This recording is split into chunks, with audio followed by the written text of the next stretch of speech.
சிறுநீரக தொகுதி சார்ந்த பிரதான நோயாக சிறுநீரக செயலிழப்பை குறிப்பிடலாம். நுண்ணங்கி தொற்று, பார உலோகங்கள், பல்வேறு மருந்துகள், கார்பன் நாட்குளோரைட்டு போன்ற சேர்வைகள் காரணமாக இந்நிலைமை ஏற்படுகின்றது. இங்கு நோய் அறிகுறிகளாக நீரும் கனியுப்புகளும் உடல் இழையங்களினுள் தேங்குவதனால் இழையங்கள் வீங்குதல், குருதி அமுக்கம் அதிகரித்தல், குருதியின் pH பெருமானம் குறைவடைதல் போன்றவற்றை அவதானிக்கலாம்.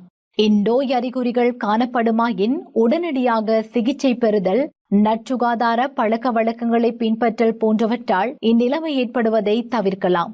அதேபோன்று உடனடியாக சிகிச்சை பெறாவிடின் சிறுநீரகங்கள் முற்றாக செயலிழந்து நுகைப்பு வடிகட்டல் மேற்கொள்ள வேண்டி ஏற்படும்.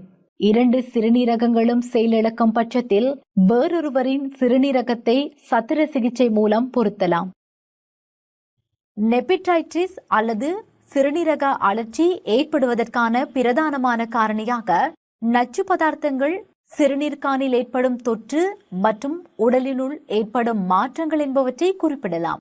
சிறுநீரக தொற்று ஏற்பட்ட உடனேயே மருத்துவ சிகிச்சை மேற்கொள்ள வேண்டியது முக்கியமானதாகும்.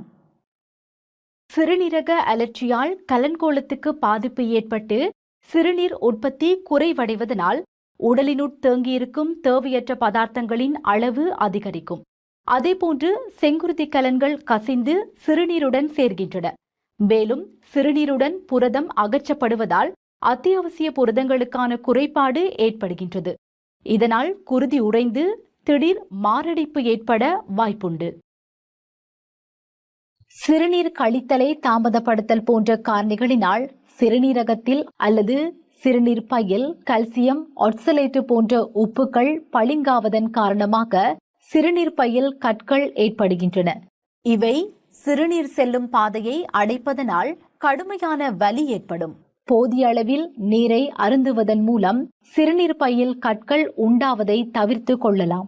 மருந்துகள் அல்லது சத்திர சிகிச்சை மூலம் கற்களை அகற்றல் மற்றும் லித்தோதிரிப்ஸ் எனும் தொழில்நுட்ப முறை மூலம் கற்களை தூளாக்குதல் போன்ற சிகிச்சை முறைகளால் இந்நோய் நிலைமையை குணப்படுத்தலாம்.